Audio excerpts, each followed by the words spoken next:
Welcome into another episode of the podcast. Buzzing for this one. Main reason for it is because we're sitting down with Jack Taylor, who has been a client of mine for it's like a year and a half now, maybe close to 2 years. Jack's been a dream to work with, but also the impact he's had from an aspect on Y&L in terms of clients, taking masterclasses, taking trainings, even just the relationships he's built with a lot of killers within Y&L. The value he's got is insane.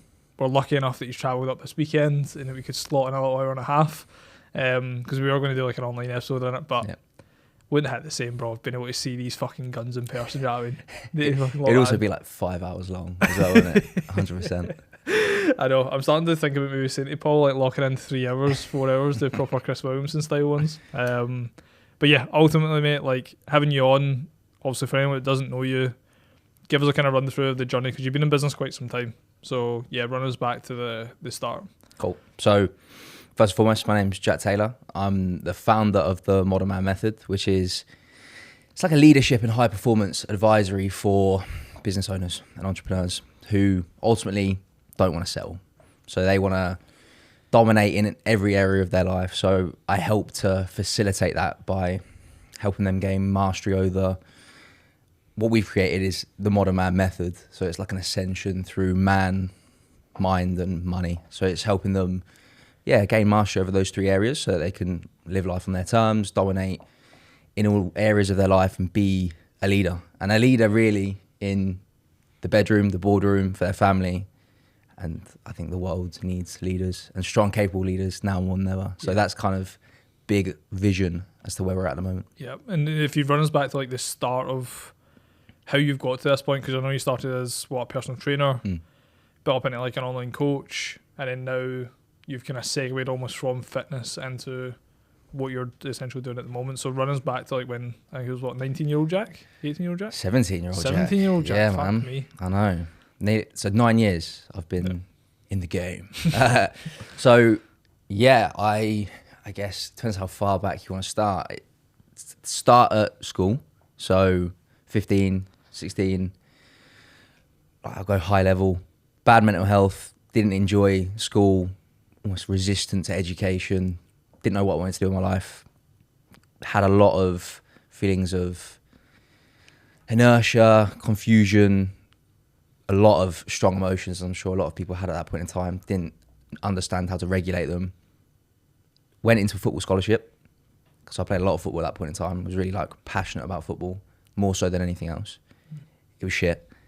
So I left like 3 months after, but because of where I kind of fell in the academic year, and I think we were like one of the first years where you had to continue on education until you're like 18. So I was 16, I was like, I need a job, I need to do something, ended up getting an apprenticeship. That was like my first taste of full-time employment in an office. Oh mate, it was so miserable. I did 18 months there and I was like, this can't be life. Like this can't be the rest of my days cannot be like this. As a result, similar kind of situation, bit the bullet and decided to change, unknowing as to what the next step would be. I remember vividly having a conversation with my old man at that point in time, and I was like, I feel like I'm going around in circles. Like, I know I don't want this, but I don't know what I want.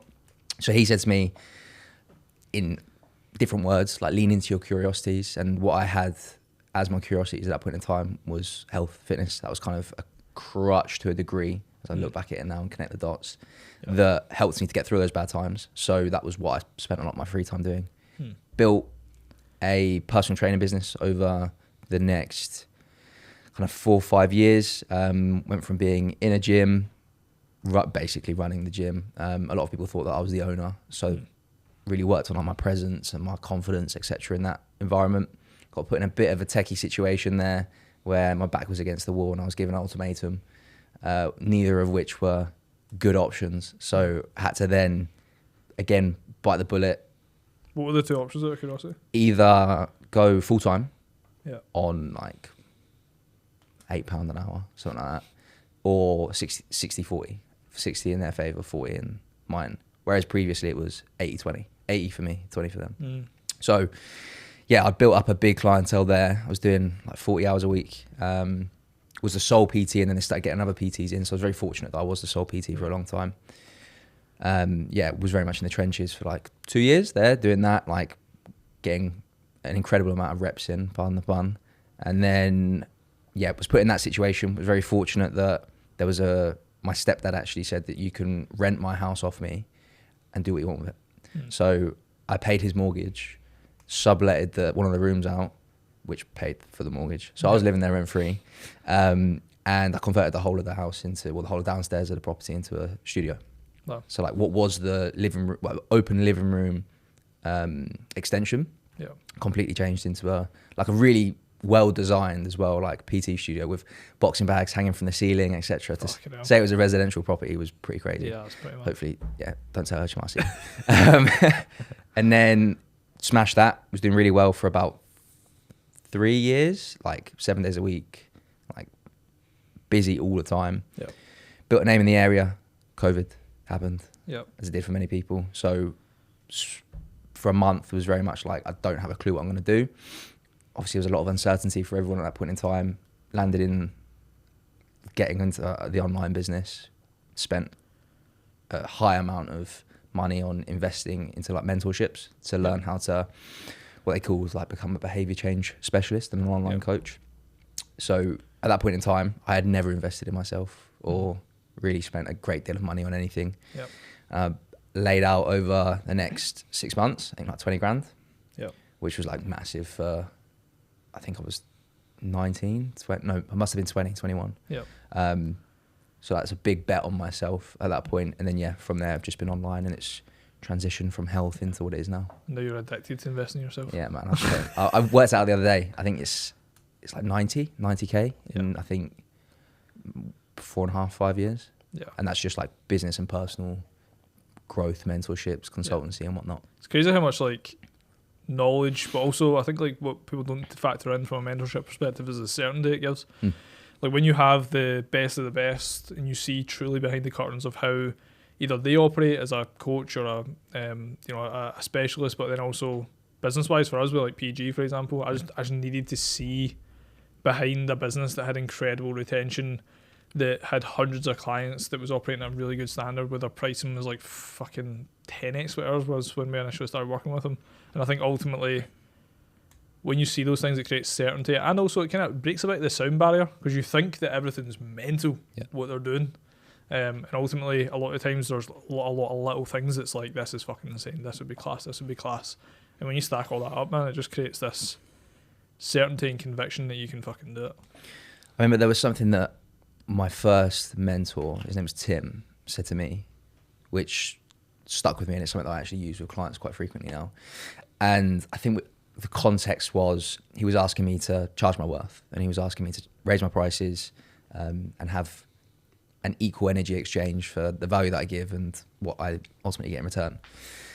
And I was absolutely shitting my pants, and I was like, there's no way I can charge that much, and the audacity to ask for those types of figures. And he said that, like, borrow my belief. And that, I think, is a big part of like, mentorship and coaching, etc., especially when you're getting it from those who have, or maybe a couple of steps further ahead than where you want to be, is that they've walked that path already. So you can borrow their conviction, you can borrow their certainty, borrow their belief. And I think that's important, because that, for a lot of people, for myself included, if you're unable to like see the path and you've not walked the path, you don't have the evidence. If you're lacking the evidence, where do you get the confidence and the conviction for competence, etc.? So I think that's, for me at least, a massive benefit to having someone like that in your corner. I think as well, like authority-wise, it operates as like borrowed credibility. I think when you start to really, because my problem was I was investing on this dosh, probably like yourself, and not really telling anyone. Like I think we are around about, it's got to be over 6 figures. I done a rough check like before we invested in Phil, and it was like 70k, and we've already invested like 30 odd in him, and it's like, the credibility that you borrow through working with a lot of these guys as well is pretty fucking insane. And I think you can literally build a personal brand, not to say to do this, but you see it on Twitter, like a lot of people, when I was on that space, a lot of people build brands on just borrowed credibility. They will take statements from the best of the best. So it's like, Steve Jobs scaled to this level, here's his top 10 lessons that led from his autobiography. It's like, and it's got fucking thousands of likes, huge, like people, thousands of comments, and it's like, even that's borrowed credibility, and people are building a brand off the back of it. Like, imagine firsthand working with someone on a private mentorship that is scaled to that crazy level as well. You're also borrowing their ideas and adopting the way they think, which I think is really invaluable.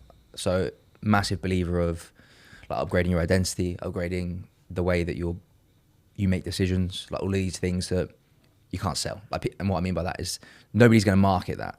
Upgrade the way you think, like improve your decision making skills. It's not sexy, but so what they'll sell as a result is the tangibles. But I think what outweighs the tangibles that you get in that period of time working with them is like the knowledge, is the unique frameworks and systems of thinking. And I think a lot of the time, if you just fully commit to like a mentorship or a coach, consultant, whatever, just by being in their presence and seeing how they work through problems, how they like answer your questions, how they ask you questions, and rubbing shoulders with them, I think for me, I've learned a lot unknowingly. And that's only starting to transpire now, and I'm only really starting to bring awareness to that, is that how much knowledge, how many different frameworks for thinking, etc. I have obtained just by being in close proximity to those types of people. Yeah. And that's where I'm now starting to reap the fruits of my labor when I'm having conversations with, like, obviously my clients range from like startup tech founders to those who are doing 8-figure exits. Yep. So like I'm in those rooms, and you know, if you'd said to me 2 years ago that they're your clients, I'd be like, who am I to be able to be in the room with those types of people, giving, you know, in an advisory position or a personal coaching, business coaching perspective.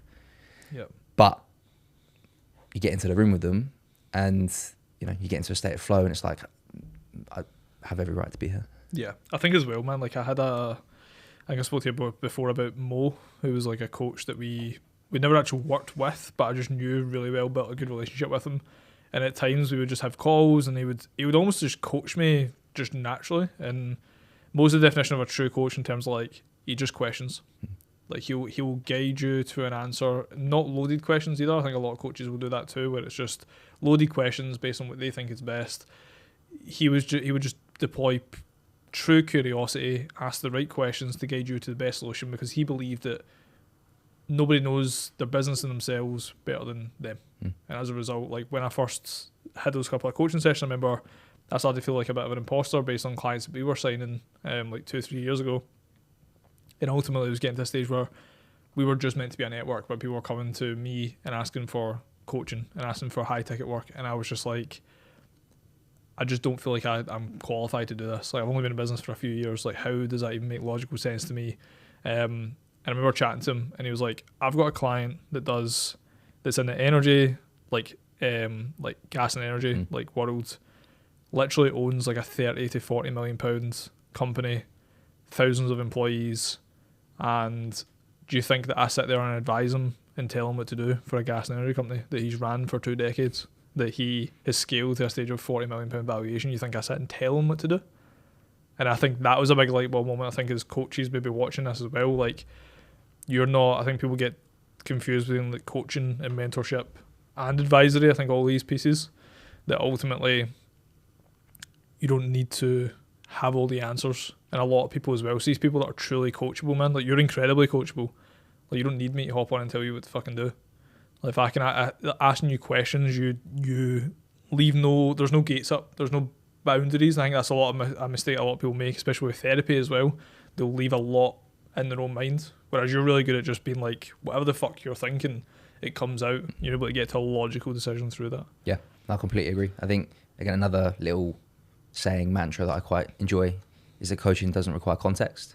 I think that speaks to that, which is that I don't need to know your business inside and out in order to be able to be a good coach for you and to hold space for you, create an appropriate and safe incubator for you to be able to talk about the challenges that you're experiencing, allowing you to figuratively like lay everything onto this table, and for us together to work through it.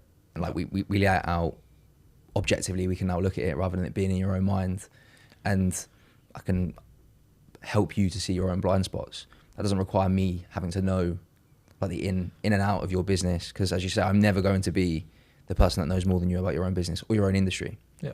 And I think then, like, if that is a fear of yours, you're always going to be super limited to only working with people who are either in your position or, you know, a few steps back, which is interesting because that's the common advice, right, in business, is that you should always be serving like an older version of yourself.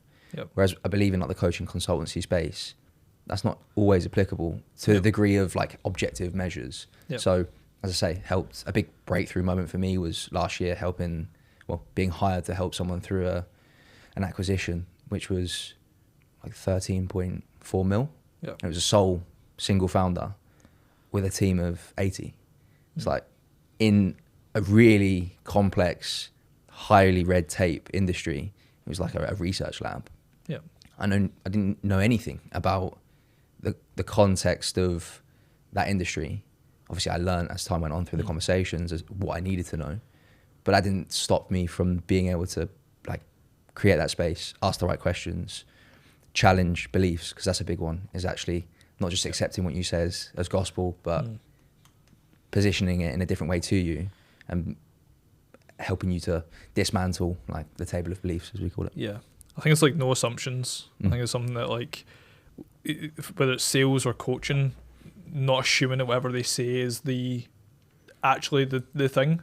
I mean, you see it a lot from like an objection standpoint, or even if clients are churning, there's so many emotions at play, man. Like they're not always going to tell you the truth. If someone doesn't want to buy and they maybe really like you as a person, and their belief in their mind is that they don't believe the service is actually going to get the result that they're looking for, of course they're going to say, oh, I can't afford it, or maybe it's not the right time. And ultimately making the assumption that they are absolutely telling the truth no matter what they're saying, taking it as gospel and not challenging it, ultimately leaves you doing them a disservice, especially if you think that you can fucking help them. 100%, yeah. Word that comes to my mind is the disservice that you're doing to them, because you're not appropriately playing your role, which is you've been hired, in my mind at least, I'm hired to get the best out of people. Right, and that sounds like a very fluffy, wanky blanket term, but in essence, that's what it is, right? If we're not getting super granular on the context, people are hiring me to pull something out of them. Otherwise, they wouldn't need me. They'd just be doing it on their own. So there's something that they can't do on their own, which is why I'm here, and it's to help facilitate that kind of transformation, that kind of change. So therefore, don't assume that they can do that on their own and they can get to those conclusions on their own. You need to challenge, because ultimately, as we say, if they could and they could get to those conclusions, they could ask themselves those style of questions, we wouldn't be having this conversation. So yeah, I think that's a massive one, is understanding that humans are also emotional, very, very emotional beings, and we always take the path of least resistance unless you invest heavily into yourself and personal development, where you have to actively course correct and be like, I'm aware that this is the path of least resistance, so I'm going to go this way. Right? But most people aren't in that position. Most people haven't done that work. So you need to like question that, and like say that the price objection, for example, is path of least resistance, isn't it? Rather than telling you that I think what you've got to offer is shit, or it's not going to get me the service, or whatever is on their mind, right? Irrespective of what it is, that's why that's there. And that's why it's often not true. And I think like coaching wise, like bringing, like training Reese from an example, having him come in, I think he's probably witnessed, like anyone as well thinking about the kind of like coaching space. See if you're that guy that is like off borderline the therapist for your friends, they always come at you for shit, family come at you for shit, and you simply almost like guide them to solutions naturally. It is a form of coaching that in the business world or any kind of space, like if you're able to have, for me it's perspective shifting conversations. And when I sit down with Reese, for example, because he's got so much sales knowledge, sales is coaching and coaching is sales are so deeply interlinked that when I'm sitting down with him, I've even started just leveraging myself, where I'll just text him and I'll be like, you want any client calls just now? Nah, cool, let's hop on, I've got a problem. And it's a role play, it's not a role play for him, it's an actual tangible coaching call for him. But ultimately, I know that I've got the solution. I just need someone to ask me the right questions and not fucking pussyfoot around whatever I say, and to genuinely challenge me on, like you said, from a belief standpoint, genuinely fucking challenge me on what I'm actually saying, because a lot of times it's a lot of shit. Yeah, 100%. And that's also going back to what you were saying earlier about like some people who maybe are listening to this and they probably adopt a really directive style of coaching. So you look at coaching as like a continuum. So you've got directive, which is basically teaching, and then you've got indirective, which is, I don't know, you tell me. Which we've all experienced and can be jarring sometimes, but is also incredibly powerful. I think if you can start to get comfortable, because this side is usually more uncomfortable, the side of non-directive coaching, because you're holding more space. You got to sit in silence. You got to also be willing to ask those questions when you don't know the answers, and the person opposite you might not know the answers either. And then there's that awkward tension of like, who's going to fill this gap? Make sure it's not you. Yeah. So that, because what happens, that's when you start pulling this out of them. And I think that's why I really enjoy working with high performers, because they have the information that will lead to the answers.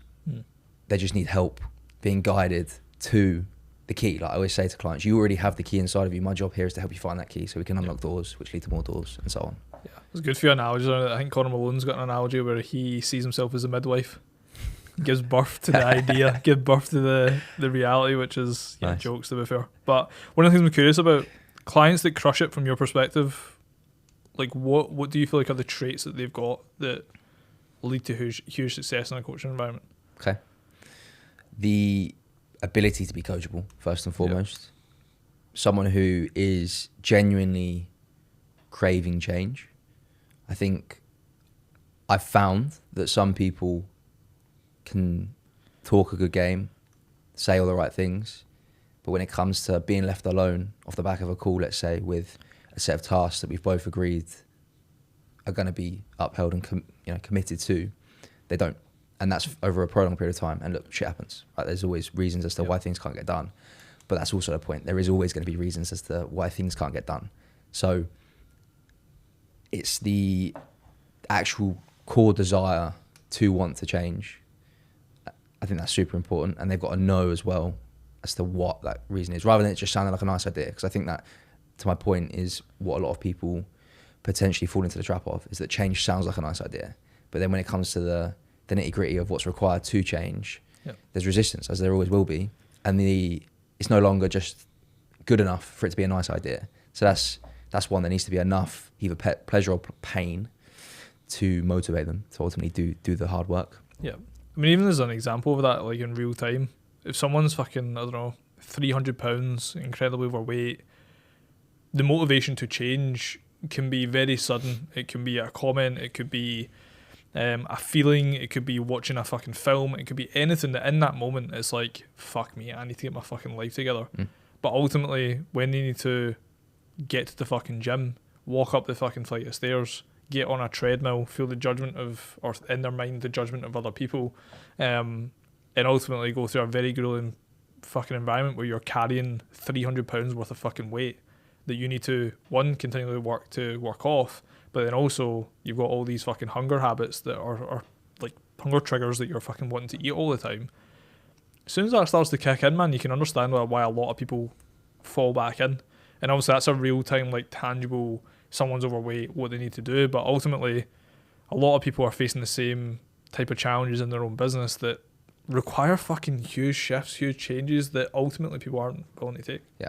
I think delayed gratification, both of those examples require you to put in a lot of upfront work with very minimal return or obvious visible return in the short term. Yep. So I think that's, again, another really important, I'm going to call it skill to learn, because I don't think like all of these things we're talking about here are not necessarily things that people are born with. And I think, again, if you can look at these potential like deficits, as we kind of view them, as opportunities to upskill, I think that's when, for a lot of people, they'll feel like they have the ability to change.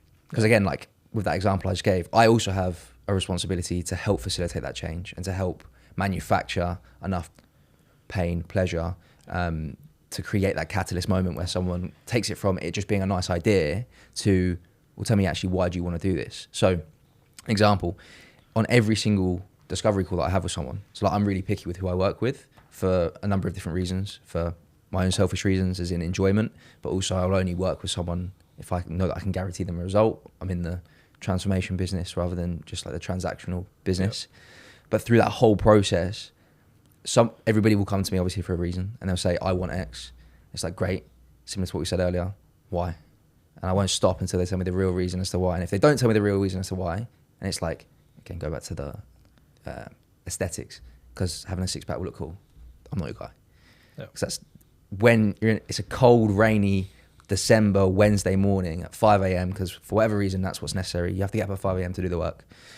There's that little voice in the back of your mind that's going to be saying, John, why the fuck are we doing this? Because you're in the epitome of your comfort zone. You're wrapped up in that cocoon. You're next to the missus, and if you don't have a strong enough answer to that, it ain't gonna happen. Yeah, I think from a business perspective, business is fucking too hard to be half-arsing some shit as well. Yeah. Like, as soon as you get, I don't know, 3 client churn messages in a day, you fucking, I don't know, you've had 5 sales calls in 2 days and none of them have fucking closed. You're, I don't know, maybe falling off the bandwagon with content. Like, as soon as that shit starts to stack, man, business is too hard. One, for you to be half-arsing it, but also to have team members or partners, etc., that are also half-arsing it as well. And I think that's ultimately, if you're not fully in the game, if you're not fully arsing it, I think when I speak about like the gaming days for me, like I was half-arsing 2 things and getting not bad results. And the conclusion I came to was like, if I actually full arse this shit and I have a strong enough reason to why, and I work my fucking arse off to make it happen, then what's possible. Yeah. So ultimately, like, you've experienced a lot of hardship over the last couple of years. We both have, and it's like, business is too hard to just be in it for, I don't know, a wee bit of dough. Yep. Like, you need a proper fucking driver, man. Yep. Otherwise, it's fucked, bro. If you want money, just go be an investment banker. Like, there's loads easier ways to like just ascend to earning money than getting into business, because especially in the early days when everything is on your head. Yeah. Like, there's almost like a little mental framework that I've not actually vocalized before, that I guess it's gives an insight into the way that I view a lot of the challenges or, you know, little objectives that I work towards. I view them as missions, and I use that language intentionally as well. So it's almost like I'm going to battle. And to speak to what you were talking about there, is that you wouldn't go to war and just be like, let's see what happens, right? You'd be in the general's tent. And saying that again, I say to my clients, is that wars are won in the general's tent, not in the battlefield. So the strategy is important. You would take time to strategize. You would take time to look at what are the potential obstacles? How can I get over them and ahead of them before they arise so that I can steer clear of them? Like, what are all of the possible outcomes? Which are the ones that I ultimately want? How can I mitigate the ones I don't? And like, you spend time strategizing. And it's the same, is that success is won and it starts and ends between your 2 ears. So it's in that general's tent, you're strategizing, you're thinking, you're trying to, you know, think about through every single possibility, upgrade your decision making, and everything you spoke to earlier about the 300-pound person that's trying to lose weight. The blocker is not the gym is so hard that you can't do it. The absence of food and the hunger that you physiologically feel is so unbearable that you can't do it. It's all psychological. So it's, if you can master the psychological game, I think that's when you can win in all these different areas. And that for me is why and how I guess it's ascended from fitness to now more of a business kind of sphere as well. Yeah, which I love, mate, because I think, like, when I think back to, let's say, the first thing I actually succeeded in, gaming, like, I treated tournaments, practice, I was probably too young and naive to actually view practice in the way that I probably should have. But ultimately, when I look at tournaments and LAN events, there was a video I watched, and it was it's a good number of years old. I think it's like 9-10 years old now on YouTube, and it's Patrick Bet-David interviewing. I didn't even know Patrick Bet-David at the time, but it was him interviewing Kobe Bryant, and he was like, "What do you do to get ready for a game?" And he was like, "It's like the scene from Gladiator, picking up the dirt, smelling the dirt. And it's like, it's fucking go time." Yep. And he's like, "Don't fucking touch me, don't fucking talk to me, leave me the fuck alone, like I'm locking in." And I think that's something that when you're speaking about the general's tent, and also just from a preparation perspective too, business is something that like people don't treat. I think it's so easy to get too comfortable, mate, in that environment. Even myself, like, even thinking about it, it's like, you know, you get your own place, you get a nice car, you start bringing profit each month, and it's easy to just go through the fucking motions as well, man. And ultimately, because one of the questions I was going to ask you is like stacking pressure in almost like reasons to succeed. Have you felt like that's been a huge component for yourself as well, to push on and make shit happen? Yeah.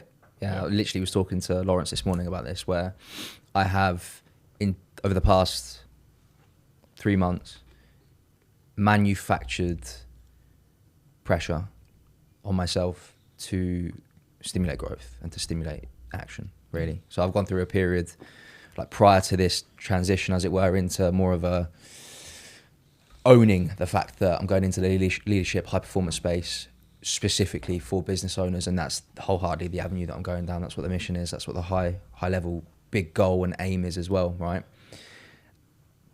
Prior to that, it was very easy to stay inside of the world of like, I'll stick to the health and fitness sphere because I'm doing well. I'm doing good numbers. I've got a very small team and it's a comfortable life. I've got everything that I could want. I've achieved every goal that I've ever set out as well. Yep.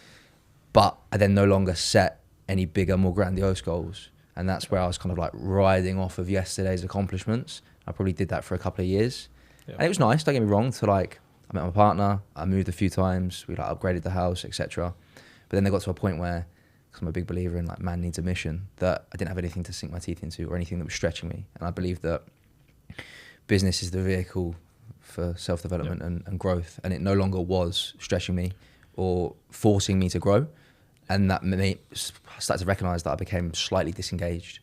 And that's not fair on me, my partner, clients. So I needed to create an environment where I was forced to grow. And yeah, so that's what I did. I cut off the bloodline to the business basically, and it was like, cool, I've got a couple of months, I've got to make it work. I think Lawrence was the first person that I met that actually validated that requirement for pressure, probably my own end, because every time I've had pressure put on me, yes, the initial fucking period of it shit, man, and you wonder why the fuck you're doing it, but ultimately, like, true pain is something that you want to end. Like, it's not something that you, oh yeah, this is painful, man, but it's all going to be okay. Like, in that moment, you're like, please will this fucking end, like, tomorrow, like, today, right now. And I think that's something ultimately that people can't comprehend too. I can't remember what podcast it was I listened to, but they were speaking about the statistics behind people that were surveyed based on hugely traumatic events. And the question was, if you could remove it and not know the benefits of what is happening now, would you remove it? And 99% of people said no. I think that's a huge component as well, when I reflect back on like 19-year-old John quitting uni, quitting the job and having 1.5k and spending a grand of that on a PC to go full-time into streaming, and my mum just being like, you'll figure it out, man, like, you'll be cool. And having that kind of like, you know what, I need to fucking figure this out, and that pressure to show up, like, that's how I clocked fucking 350 hours in a month of streaming. And then when I reflect on business as well, at every stage that backs me up against the wall. I mean, there was a 4-month period, or just over a quarter, with Andy. Every morning, 5 a.m, we were on at the PC, 5 until 9, work on the business, work on these problems, work on the bottlenecks. Andy spoke about it many times, like, during that period of time, there was one of the days he walked into his mum and his dad and his stepmom's, and just burst out crying.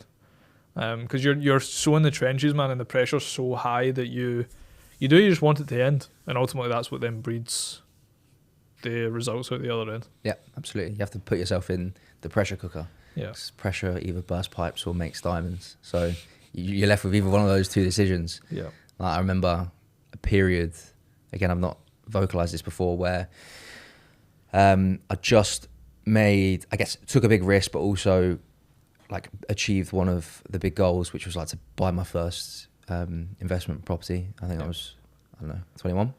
And I'd worked like an absolute dog to get that. And I obviously then let go of all my liquids, like cash, put it into the asset. I was like, sweet. And then business basically took a turn, as unpredictable as it always is. I was like, oh, I'll be sweet. I'll just keep doing these types of months. And I can't remember what happened, but that didn't happen. And I was like, fuck, I'm burning through a lot of cash really quickly. And I think in a 2-month period, still working like a dog and obviously trying to make things happen, but it just wasn't clicking. And I burnt through like eight grand, and that was it. I was in a deficit, so I couldn't make rent that month. So I had to borrow money off my missus. First time I've ever borrowed money. And I was like, head in my hands, like, I can't fucking let this happen. So again, that was like back up against the wall. Kind of felt, to a degree, like shame, guilt, like burdening her with the fact that I'm trying to ask her for finances. I've got, my whole thing is around like redefining what it means to be a modern man. And like, for me, I want to get back into the position of being strong, capable, being a leader, being a provider. Don't get me wrong, Needs Must, she's great. She's helped support me and got me through that. But again, that was a back against the wall moment. And I was like, I can't ask twice. Yeah. So like, something's got to change this month. And it was tough, but it made it work. Yeah. Would you say that Chloe was your first investor? Yeah, I guess she was. Yeah. I think like my old man invested in me Like he from the property side of stuff, Yeah. because that's like his game. He loves that type of stuff. But when it comes to like the business that I'm in, because it's so like amorphous. What is it? You know, we were talking earlier. Are you a coach? Are you an advisor? And what even is that? Yeah. You know, they're just fucking made up words, aren't they? You sat next to someone, just talking to them, and you get paid for it. So like, my old man's in a in a time where that's not a job. Let alone you can't make good money and a business out of that. And my mum's very like, she's a teacher, or was a teacher, she's retired now, so very much like employment. So yeah, there was like a lack of understanding and potentially belief around like what I'm able to do from them on that front.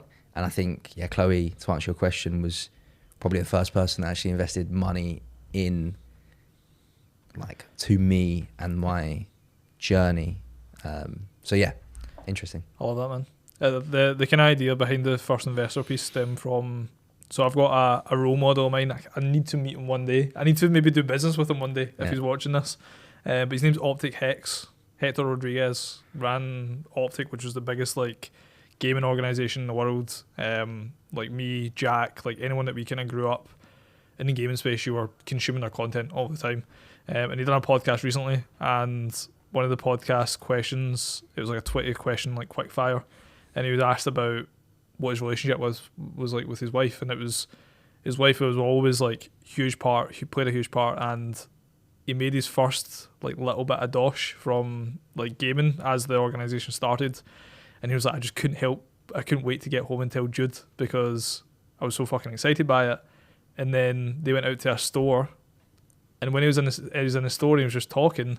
This random guy came up to him and was like, "Are you Optic X?" And he was like, "Yeah, I'm Optic X." And he was like, "Can you sign this for me? Can you give me a signature?" And he was like, at his missus, he was like fucking trying to sign it in front of his missus to be like, "Look, this is actually real. This is actually happening." And what he said afterwards was, "She was my first investor, and I wanted to prove that it was going to work, and it was actually going to be a thing." And he obviously built like the biggest organization in the game world.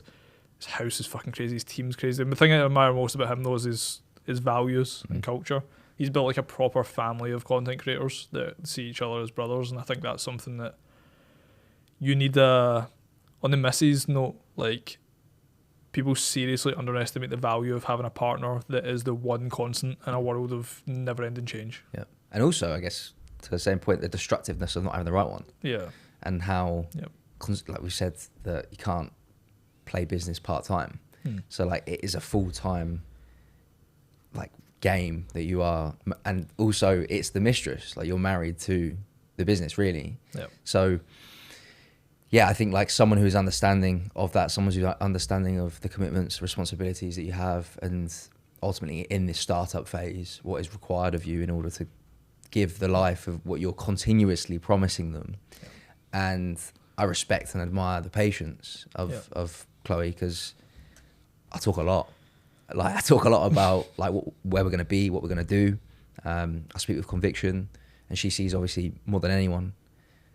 And yeah, like it's to show her and prove to her that, and provide evidence to her continuously that, you know, this is happening. Yeah. And like there's going to be a time in the not so distant future where you can do what you want. Would you have any advice for maybe younger guys that are wanting to find a partner? Like, not necessarily like Chloe per se, but just, yeah, probably like Chloe's probably the real-time example. Like, wanting to find a partner that gets that understands that isn't a fucking nag and annoying him all the time about working. Do you have any advice for her? Like, she's class. Yeah. Like, we're an absolute dream team, and I've landed on my feet. And what I mean by that, because we've worked on where we are. So like to where we've got to, it hasn't just magically happened. Like I'm not the same person that she got with like 4 years ago, and likewise me for her. So or her for me, sorry. I think what really was different when we met is that I was super clear on my own values and who I wanted, and what I stood for and what I didn't as well. So I think that's like mandatory, just in general. Anyway, it's like you need to have some form of success criteria for life, and that should be your values. Otherwise, you're building someone else's life. But the same is true of relationships. That's why so many people get into and end up creating relationships that are not happy to be a part of. Same is true of business. Yep. So, because both are created on a daily basis. So I got clear on what I wanted, and it was through previous experiences that I was like, I know what I don't want as well. Yep. But someone to be aligned, someone who's understanding is really important. As I said, that I work a lot, and Chloe probably feels like the mistress a lot of the time, because I am married to the business, and because it has to be to make it work. You have to be married to the business, and what that takes from me, and that means that Chloe, for now, gets whatever I have left at the end of the day.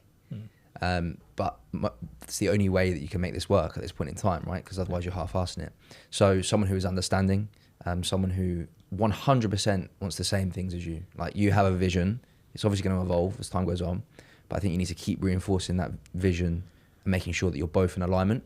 Because you never know, you might be in a relationship, 2 years later, you have created misalignment. Because you've continued both walking down this path, but you've ended up unknowingly going separate ways, and you want separate things. So again, that reinforces the need to be continuously checking in and having these temperature checks. One of the things I think I'd be curious to get your thoughts on, because a question I get quite often was like how me and Bex initially met, how it's got to where it's at now, where she's became the same as you, like a rock for me and in business. It's almost like, I think a lot of young guys out there, they want a relationship and they want to build a business. Like, they want both simultaneously. And part of building that business is that you're creating a new identity, you're becoming someone new, and as a result, it's a period of change. And you don't have immense belief and conviction behind it, because ultimately you're going through a period of change. You're in a period of uncertainty. And, you know, I see a lot of people out there that are young guys out there that they'll maybe go into relationships, or they'll meet their partner, like potential partners, and they might feel a little bit embarrassed about it, and then the partner actually kind of senses almost an aspect of like it not being possible. And I think one of the things I probably took for granted was that, like, right off the rip, Bex had like complete belief in me to go and make shit happen. And I guess a question to ponder to yourself is like, because I don't know how I installed that, because I didn't think I had much conviction back then. And when, in all honesty, like when we think back, when people ask like Bex, like, what was it that drew you to John? She was like the first conversation we had, he was speaking about the goals of what he wanted to achieve. And I don't even remember really thinking that much about goals back when I was like 19, 20. But yeah, ultimately I'm curious maybe from your end, like if you're going through that period of change, or if someone's going through that period of change and they're wanting a partner, because ultimately when you're chasing women, man, it's just a fucking distraction. I could imagine it being the biggest fucking headache. Obviously I've been with Bex for 5 years, so that's not a thing, but it's not been a thing for a very long time. But when I think back to even being like 18, 19, fucking texting and going to meeting and going for dinners and all that shit, like, it's try to do that while we fucking run that business, man. Yeah, 100%. I think without making it sound too operationalized, it's sales, really, isn't it? That's all it is, right? I know this sounds like such a wanky thing to say on a podcast, but I essentially, a couple of different factors I guess came into it. I didn't change who I was, really important. I was really like authentic when I was with her. I was clear on the man who I wanted to be, even if I wasn't him yet. And I made sure that I was stepping into him when I was around her, especially. So like, I lived on my own prior to being with her, spent a lot of time on my own. Was probably incredibly selfish as well for a long time, because I could be. I didn't have anyone else. Like, I was just hustling on the business for a long time. So that was a big kind of like shock, was having to incorporate someone else into my life. But yeah, I made sure that I was really intentional when we were dating as to like what version of me did she see, and who did I show up as. And again, it's not like, you know, I'm faking it or anything like that. It's like, that is who I want to be, and every day you wake up you have a choice, right? It's who am I going to be today? And I almost did that when we saw each other. It was like, who am I going to be for the next couple of hours? And what has happened, because I'm a big believer in, is I've become that guy. Like, I have behaved my way to that identity, because again, that's how identities work. You can't just fake it till you make it. You have to behave your way into that space. And I do remember the things that she would talk about, and she was referencing me to other people, was like how ambitious I am, and my big, audacious, ugly goals that I've got, and just my ability to not give a shit about what other people say, think, and allow that to deter me from what I want. It's like delusional optimist. I would say is. She wouldn't use those words, but that's basically what she thinks. Yeah. The thing is, bro, people like see the whole stepping in or being in the period of stepping into an identity and feeling like you're showing up as a different person. Mate, it's the same as fucking, I don't know, going and getting a trim. Do you know what I mean? You in your rawest form without a trim look peak, bro. Like I today, bro, when I showed up at the barber's in Callum, I sat down and I thought, bro, I've needed this, mate. I've been out for 2 weeks. It's probably fucking fast tracked this beard that looks fucking a mess. Like, ultimately, if I showed up on this podcast today looking the way I did this morning, like 100%, I'm not showing up as the person I actually want to be, albeit it's a look rather than actually showing up as someone that embodies the traits that you actually want to become. But ultimately, it's the same thing. Like, especially in those early stages of a relationship, I think it pushes you to show up as the person that you want to be. Now, the problem I think that a lot of people run into with that is that they are just faking it, and it's not even the person they want to become, full stop.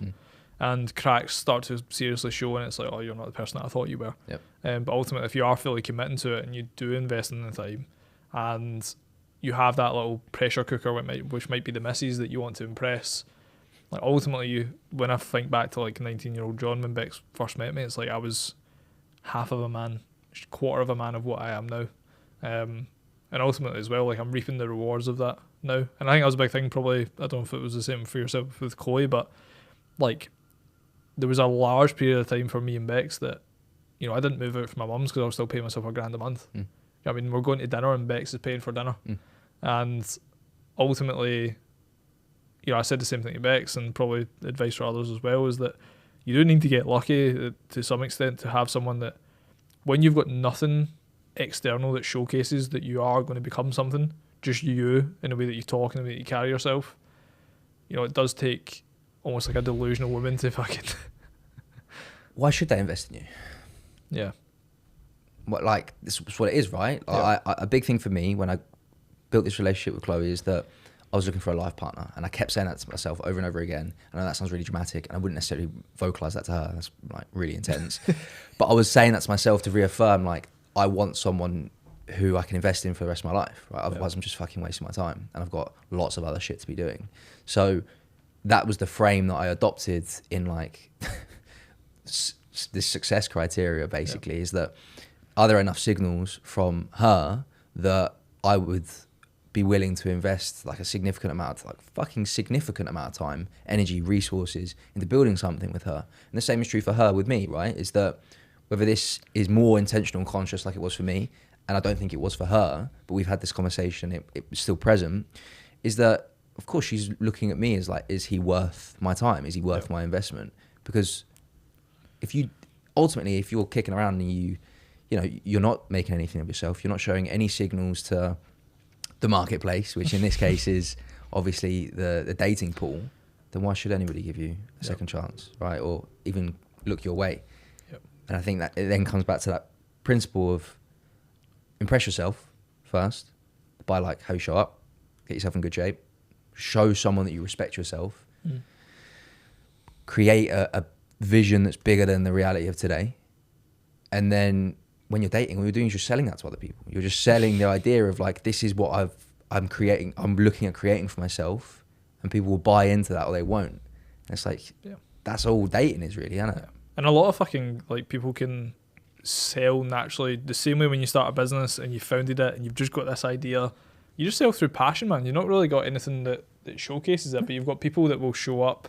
If I think back to the Connor Josses, the Connor Malones, the Andys, like, bro, I had fucking nothing. Do you know what I mean? I had nothing. I had no, at the time of it just being a network, creating a network without a network. You have to install some sort of vision, some sort of reality, like you said, it's far better than what it is now, that ultimately people want to be part of. Because again, why have we got long-term relationships? Because we're continuously evolving that. Like every single week, really, is like it gets bigger and bigger and bigger and more exciting because we're on this journey. I think this is why so many people find themselves in like these 3-month cycle of relationships. It's because naturally, like, they've got the excitement of dating to start with, all the neurotransmitters like oxytocin and whatever's flying around, and you're like, you're hot, I'm hot, like let's date, and then it gets stale because you then find that actually this life that we have created and we're currently living is fucking boring, and we don't have any intention around changing it or making it bigger and more exciting. Because don't get me wrong, when we first started dating, it was COVID, it was lockdown. We couldn't go into a restaurant. We were sat on Brighton Beach, like eating burgers and chatting. And then we saw each other like once a week. That was it for probably about 8 months. Yeah. But it was in that one once a week, or, you know, if it was over a weekend, that there was evidence every single week that the vision was being worked towards and that something was getting ticked off. So it's just, again, it was proof that I am acting with integrity. I'm doing what I'm saying I'm going to do. And it's an investment, right? I trust the fact that you're going to get there. And she's my biggest believer, right? She doesn't even question it. It's almost like it's going to happen. Yeah. And it's like that's obviously important as well, as someone who probably believes in you more than you do in yourself, especially at those moments where that belief starts to waver. Yeah, 100%, mate. 100%. I feel like we could talk for that for days, but it wasn't something we planned to talk about, but it's something that, like, I get a lot of messages. See, when I speak about Bex, I probably should create more content around it, man, because I think there's a lot of young guys out there. I mean, I've had conversations with a lot of different clients that are, you know, fucking 21, 22, that are, you know, wanting to find the perfect misses right off the rip. And it's like, just like you said, man, I think probably my final point on it would be that shit's a work in progress, man. Like, you're not going to find a partner that's fucking bang on the money right off the rip, that there's nothing that needs improved on both ends, like, not obviously for yourself as well. And I think that's something too, that having all these goals and standards, especially when you're very early on, if you're like 20, 21 and you're starting out in business and you've got all these crazy high standards but nothing to back it up, ultimately you need to understand that things need to be a work in progress. And that's something as well that I've never taken for granted, but I probably have at times. I remember speaking to Jack, like my Jack, about this, and he was like, one thing you should never take for granted with Bex is her willingness to improve. Like, he was like, I've never had a partner that is actually, when I've given them feedback, they've not fucking threw a hissy fit or argued with me or just borderline not done a fucking thing. He was like, Bex literally goes and improves on these things every single week, and the more you get, the more you feedback to her, the faster she improves. And the same for myself. Like, ultimately, I'll get a piece of feedback. We do a relationship mastermind once a week, and one of the things on there is, do I have anything to apologise for? And it's like, part of that is to get feedback to then improve as well. Yeah, 100%. I remember for myself, one of the biggest attractive traits of her was also a insatiable desire for more. So like, she equally was wanting bigger, better. She wasn't satisfied with like the reality of today. And that for me was really important, was that our first couple of days after eating burgers on Brighton Beach was us going to a coffee shop and working. And like, obviously people will probably laugh at that being the case, because that's not sexy, and also is work taking over your life. But it's two things that are really important to us. And I was in those moments, I was like, cool, this person, she gets me. And she is all equally as driven, which has just increased our surface area for luck. Because one of us is going to make it. Agreed, bro. Agreed. What I'm curious about is, I actually circled it earlier on, you actually started touching on it. Have you got any like frameworks from a coaching perspective that you use that shift the perspective of your clients, whether it's frameworks or whether it's just like natural probably agendas that you'll take clients through at times as well? Because I know you've got a good few, from a copywriting perspective, I've always complimented the different resources that you've created. Is there any that really stand out to you that always make major shifts for your clients? Have you got any topic or context in mind that you want me to touch on? Let's say someone's got a mindset issue. Have you got specific frameworks that you would work through from that perspective? I think like mindset, there are loads of little, you know, mantras and frameworks, etc., that you can use. But I think the most important thing, or habit, shall I say, is the practice of journaling. Like, it is, like, there's nothing that comes close to a consistent practice of journaling for you to be able to overcome the mindset issues, or at least shine a light on the mindset issues that are present. Because obviously a mindset issue it can go from a belief issue, it can be, you know, an imposter syndrome issue, it can be like a myriad of different things. And I think for so many people, they are operating at such a low level of consciousness that they're unaware that these things are ultimately hindering and dictating the way that they behave. I think when people start to recognize that your thoughts and feelings are the things that dictate how you behave, that is it, right? So hence me saying earlier that success starts and ends in between your two ears, is that your thoughts dictate your feelings dictate your thoughts, and that's kind of like this little self-fulfilling cycle. But both of those two things combined determine how you behave every day. So if you can make it a practice of continuously shining a light on how am I thinking, like what am I thinking, what are the thoughts that are maybe incessant cycles in my mind, they're stopping me from performing certain behaviors. Yep. What are the emotions that are potentially linked to that, and just get them onto something else and out of your head, because then you create distance, and that allows you to objectively look at them. Now you might not have the solutions, but at least you have the awareness now. Yep. And then you can hire someone else to help you find the solutions, or you can put them to the side for a second with the awareness and go and try and find the solutions. But I think even just that, understanding that as a principle, really is the process to unpacking and overcoming a lot of mental barriers that most people face. And that process obviously happens in coaching sessions, but the journey, which is like probably the most powerful setting you can do it, but a journal practice is a mini version of that on a consistent basis. Yeah. How do you journal, or how do you advise clients to journal? I've done so many different variations of it. Like I've used Notion, I've used, different frameworks, tools, actual, bought journals that are really heavily structured. I think for someone who's never journaled before, they'll probably benefit from having a heavily structured one to begin with, because the biggest thing, if I said to a client, which is actually how I operate now, is just a really cheap 99p notepad, and it's just blank pages, they're like, where do I start? Like, am I writing a Dear Diary? Yeah. And which is a common thing. And but when you've got that heavily structured one, you just follow the structure, and that helps you to create perimeters and prompts to what you're thinking. Yep. So start there, and then as time goes on, there's a few things that I always put in. So I always start with the wins, right? So same way, I almost like follow this framework for everything I do. So coaching calls, journal practices, everything. Like if I'm also advising for business owners, how they set up their one-to-one meetings with their clients, it's the same.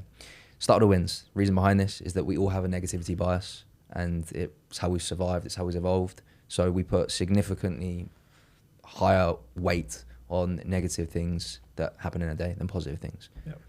10 positive things, can happen in a day. One negative thing, you're going to put significantly more weight on the negative thing. So condition yourself to look at what is going well, and that's how ultimately, as a side, that's what momentum is. Yep. It's stringing together wins every single day. That feeling of momentum, that's all that is. It's dopamine stringing together.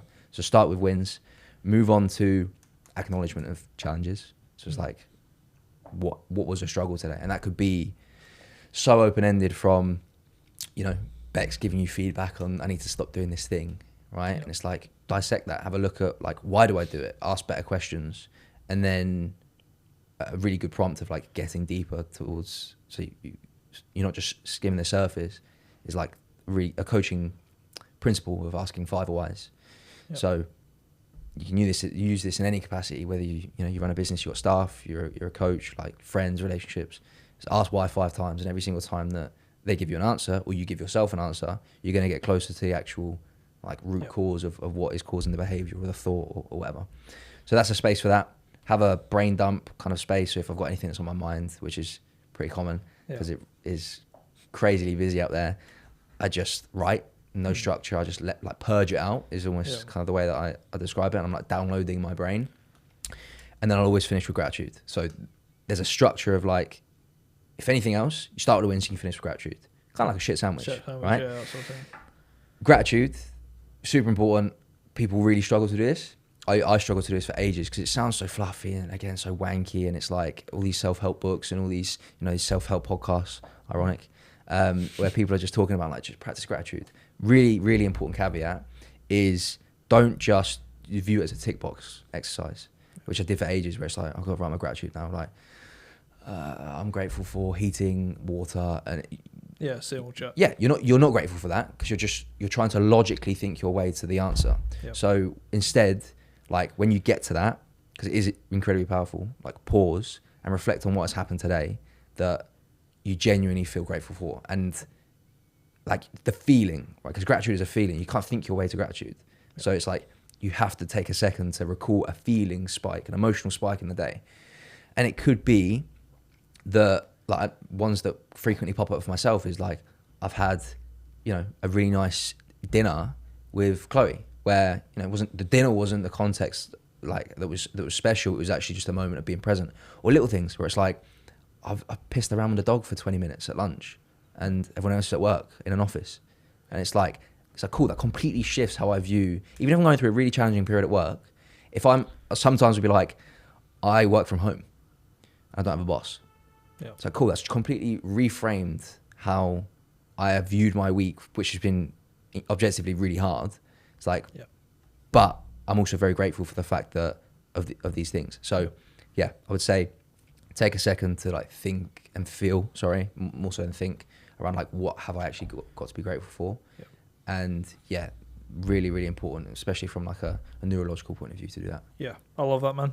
One question I think that is important that I found from a journaling perspective, so I follow 2 different frameworks. One is I start with my most prominent thought and I run with it. Now, like you're saying, I went through like 7 of those 6-minute diary fucking things. I've got like them all just stacked up. When I was moving in, I just went to the place, I was like, fuck me, should I throw these out? Like, where the fuck am I going to put them? And then mate, I hoard the fuck out of them as well. So I've got like I've got a cupboard in the office where I've got like 7 different journals that are like, some are really full, some are half full, and I'm like, I periodically will look through like Anne Frank's diary style, and I'm like, oh, bless him, when he was 20 and stuff like that. And he's vexed and he's stressed and he's like, I can't believe I've just had to ask my missus for my rent money and stuff like that. But yeah, that's sick. I think the most prominent thoughts, I think that is a natural flow, and I think you need to definitely be experienced at journaling to just start with that. The shit sandwich, I think it's a great shout, man. Like, I'll start with the other way around from yourself, gratitude, into basically I'll finish with like, how will I make tomorrow great is a question that seems to work well. In between there though, what did I avoid today has been a really good question for me. Like, what are the things that I avoided doing, or have the conversation I avoided having, or I mean, sometimes it's nothing, sometimes there isn't anything that I've avoided, but ultimately even the silly stuff, like even if I think back to last night, Bex had asked me to take out all the cardboards. We got a new TV, fucking huge cardboard, all this shit. And I know the bins are fucking full, but I need to try and fit it in there. And I just didn't have the fucking time. I worked from 6:30 to fucking 9 p.m. last night. But when I get home, it's like, what did I avoid today? And it's like, I avoided taking out the cardboard. I'm the same. And it's usually the bins. I'm like, because I say this to my clients, right? Like, I work with a lot of guys. I say the bins are symbolic, and it's just a really like important lesson, because I've ended up doing a lot of like relationship coaching with clients as well, which I find really interesting. A final kind of like side note on that: anyone who's listening who wants to improve how they show up in relationships, understand masculine and feminine energy. Like, fucking game changer. So just like, I'll leave that there for people to do their own insight on, but I do a lot of that work with clients as well, because it's about leadership, right? It's about how you lead in the household, how you lead for your kids, how you show up and you lead for your partner. And I say that when they ask you to take the bins out, it's not the bins that are important. It's the fact that you said you do what you say you're going to do, and all these things. And I'm like, oh, I didn't take the fucking bins out again. It's like I got back today and Bex was like, you take the bin out and sort like cardboards again? And I was like, fuck, man, I've not even ate anything today. You're asking me that at a probably pretty reactive time, so I fucking tore up the fucking cardboard. Nice. And it felt fucking incredible. She teared up some fucking cardboard. I felt like I was in a rage room, man, just like tear up this fucking cardboard. What I'm curious about is actually kind of final note on that. I think you're bang on the money with like having a base questions if you're a beginner, or if you just want to fucking run wild with shit, man, and just run with your most prominent thoughts. It is, if you do it in the evening, I found that the most prominent thoughts can be quite mentally fucking draining. What I've actually started doing, I don't know if you do the same, but I'll actually put the time now when I journal, because the thoughts are completely fucking different, man. Like, if I journal in the morning when I'm fresh, man, those thoughts are fucking insane. So what I've actually started flicking back through is like the kind of Anne Frank style, the morning of versus the evening of. It's actually very interesting to see the fucking difference. In thought shows the difference in psychological state as well, like morning and evening. Like, willpower is proven to be significant because it's a finite resource, right? It's significantly lower in the evening. So I can imagine like my morning ones are, I'm going to take over the fucking world, right? And we're going to do this. And in the evening, it's like, why did I start this? Why did I do this? 100%. I had a little bit of a think about the frameworks. So you've done like a couple of trainings. One of them was around the gear shift method. I think you've got maybe a better name for that. And you've done another one as well. I was trying to find the fucking name for it. But even if we start with the gear shift method, because that's something that you've taught before, that, you know, for a lot of people, if I think back to, it's funny because I sometimes forget that my Jack has only been in business for like a year and a half. And like that training for him was like revolutionary because he was always operating at third gear, trying to fucking full blow everything that ultimately was leading him down a route of, in his own mind, failure because he was failing all the time in terms of the standards he set. So do you want to kind of take us through the gear shift method? Yeah, class. I'm pleased to hear that. That's okay. Curious, what have you noticed to be the difference with Jack? For Jack, it's like less pressure on not showing up in the different areas of his life. Because I think Jack is someone that stacks pressure. Same as me, stacks pressure. But I think Jack has a stress threshold that, just like anyone, when you go beyond that threshold, there's a point of depreciating return. And Jack was in that state quite often. So like he would show up to, say we'd had a shit week on sales, and he's had a good few ideal fits come through, but he's got a lot of no's, his conversion rate's down. How he shows up to a call when he's probably going through that period of, it's beyond the peak of stress, I've noticed a difference in terms of how he shows up with that, which is usually with solutions. And now, in terms of how he's actually feeling, whereas before it was kind of just like it is in the first year that you know, he's came into a startup that's a team of 5, super small. Like he's borderline a fit like a fucking owner because you're showing up and you're facing all this pain and uncertainty all the time. That ultimately, you know, you go through a fucking shit week and you do show up and you have that kind of journaling period of like, why the fuck did I do this? I should have stayed in IT. And he probably thought the same thing. And damn you, John. damn you for fucking phoning me when I'm in Morocco. But yeah, no, like how he shows up to calls, I think when shit's going bad, I think is something that I've noticed, and I think it's the pressure component, and also, yeah, I think he previously put a lot of strain and pressure from a personal development aspect as well, that ultimately, just like you'll know, when you're working incredibly hard from a business perspective, the personal development kind of just tallies along with you. You grow simultaneously. But I think he wasn't maybe thinking about it that way as well. So I think the gear shift method helped him understand the difference. Before I like dive into it, what's interesting from what you said there, right, is that all the gear shift method has allowed him to do is give himself permission to redirect his focus on the right things and allocate his time appropriately to the things that are, you know, relevant and important for the gear 1, 2, and 3 week. Yep. Again, reinforcing that actually success for him was a mental game, because that shift in perspective and allowing him self-permission to change what he focuses on this week altered how he behaved, which then changed how he thought about how he's behaving, and it's just this reinforcing cycle that's why I created it. I think the other thing as well that I noticed, that he started to develop the mindset of, just probably seeing me do it, that he can outsource the gears being shifted. So for example, personal development wise, like he's got a coach, like Fraser's helping him from like a fitness perspective, and it's like he's outsourcing the required energy that it would be for him to operate a gear 3 when he's having to fucking work his arse off all the time to figure out everything, manage his own nutrition, what he does at the gym, managing injuries, etc. That he's probably operating at like a gear 2 there, because he's got Fraser, it feels like a gear 3. And the same with myself, like Jack was pretty bad for like, if it's a shit sales week, it's all his fault. Whereas I was like, I'm in this with you, man. Like, we were both in this together. Like, tag me in on that shit. If you're feeling that way, like, phone me. Let's fucking talk about it. So, no, 100%. So with the gear shift method, I'll briefly explain it, but what might be interesting for people who are listening is, I don't know, if you put it in the show notes or whatever, or I don't know, comment under the video and I'll send it to them. What I could do is actually just put it as a training on YouTube.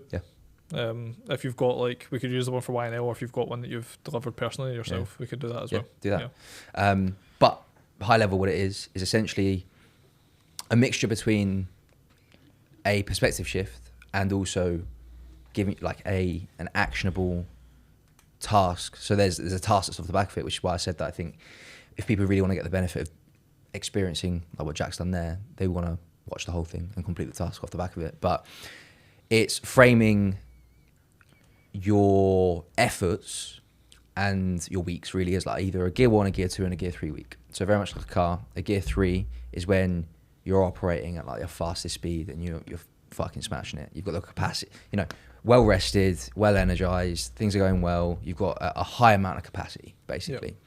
And obviously that gets less and less as you go down the gears.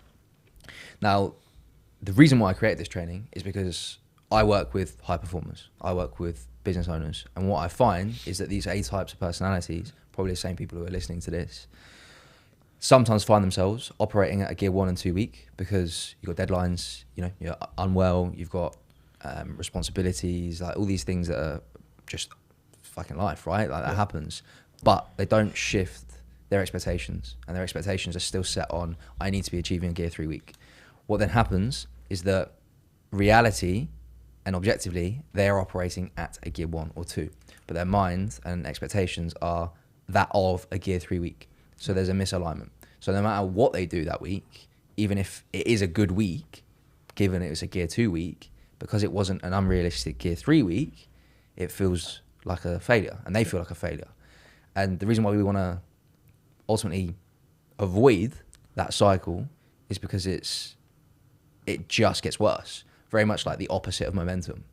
So momentum is a string of dopamine, a string of wins, and the more you string together, like the bigger the feeling of momentum gets, right? It's like a snowball effect. Yep. This is a diminishing version of that. So that, you know, you'll set an unrealistic expectation for the week ahead because it's not appropriate for where you're at right now. You don't meet that expectation. So all that's doing to you is reinforcing that I'm a piece of shit, or I can't fulfill these big goals, which then makes you start doubting yourself, which then makes you start like showing up less. And, you know, once or twice, it's fine, but it's never once or twice. Because think about how many decisions or tasks that we give ourselves in a week, right? It's like 30 plus. So that's happening every single week, which will happen every single month. And, you know, you're 2 months in and your perception of self and what you're capable of is completely distorted. So speaking to obviously what Jack's experience there is, because it's all very individual, everybody outlines as the task that I got everybody to do, what does a gear 1 week look like? What does a gear 2 week look like? What does a gear 3 week look like? And what is success for those weeks? And then you've got like a playbook, basically, where you just check in with yourself on a weekly and daily basis. So let's say you do an end of week review on a Sunday. I'm like, cool, where am I at? Like temperature check. Best guess, what's next week going to be? Cool. Next week's set up or lining up to be a gear 3 week. This is the success criteria of the gear 3 week. Therefore, these are my expectations. And, you know, on that daily journal practice, which again is why that's such a powerful tool, you're checking in with yourself. Has anything changed, right? Or does this need to be shifted down to a gear 2, which is fine. Because if that's the case, you know what a gear 2 week now looks like. So you can finish the week actually feeling like you've had a successful week. Now, don't get me wrong, we're not like trying to trick ourselves or fool ourselves into, you know, just making success out of nothing. But as I say, one of the most detrimental things and biggest killers and blunters of success and momentum is that cycle where you set an expectation, even if it's unrealistic and it's not met, and it just creates this negative cycle of lack of confidence, lack of belief, and a lack of action. Yeah, I love that. I do. I think it's something that ultimately, when people are setting an expectation on a gear 3 week and it gets derailed, I mean, I was massively guilty of it early on. I think you probably stack more pressure early on because there's more pressure to get cash in, probably more pressure to keep a roof over your head, etc. But it's definitely something that, as I've grown, even for like 2 weeks ago, fell ill on a week where it was absolutely a fucking gear 3 week, maybe a fucking gear 4 week, maybe off the fucking charts in terms of what I had to do. That ultimately I had to accept that needed to change. And I think that's something that I became more and more at peace with.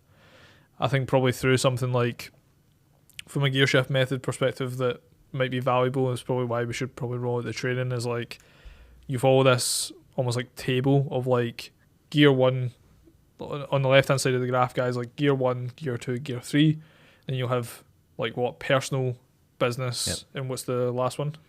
Is it finances? Or is it another? Could be relationships. Can't remember off the top of my head. Yeah. And it's like scoring what a gear 1, gear 2, and gear 3 actually is for each of those different 3 facets. And I think that's something that is huge, mate, because a lot of people, it's easy for them if they're in business and they've been in business for a year or two, minimum. Gear 3s in business are piss easy. Gear 3s in your relationship and gear 3s from a fitness perspective, not so much when you're full sending this shit. So yeah, I think it would be probably pretty valuable. I think this is in the training as well, right? But map out gear 3 first, because that's always going to be easy for everyone. It's like, what's a fucking great week look like? And it's, you know, for a lot of people, I remember going through it with everyone on the actual session itself. It's like gym 7 days a week or whatever it is, right? And it's like, okay, so as a result of that, therefore being a gear 3, by proxy, what does a gear 2 and 1 week look like? And they're like, oh, maybe a gear 1 week's actually just getting once. It's like, cool. So if you're able to acknowledge that you're in a gear 1 week and you fulfill once, you should be satisfied and happy with the fact that you fulfilled that. But that's not usually what happens if you don't have a mental framework like that in place. You go once, even though that is the success criteria for reality right now, but you've not adjusted your expectation. So you're just beating yourself up with the fact that you've not gone 7 times. Yeah. And it's similar to like what you could have experienced, you know, last week when you were on death's door, is you can sit there and beat yourself up further about the fact that I'm not getting week 4 outcomes, but it doesn't objectively change anything about what's happening because you're still in bed and you just now feel worse. Yeah. And you're probably going to make it harder for you to get back into the swing of what's necessary when you're not in that space. There was something that young Victor said, which you'll be proud that I'll be mentioning on one of the accountability pods on Thursday, where he said it is extremely brutal when you can't even enjoy the fruits of rest. And I think like whether you're resting to just rest because you fucking watch your arse off, or whether you're resting because you're ill, like enjoying those fruits is fucking huge, man, for getting back to 100%. The question earlier, mindset, frameworks, a question that I pose to myself and clients all the time, which is in alignment with what Victor said there, is what does success mean? Yeah. Right? And that is a question that needs to be continuously asked. So let's say, you know, I've got a holiday next week. What does success look like for next week? Yep. That could be just fully switching off. That could be going out for a really nice steak.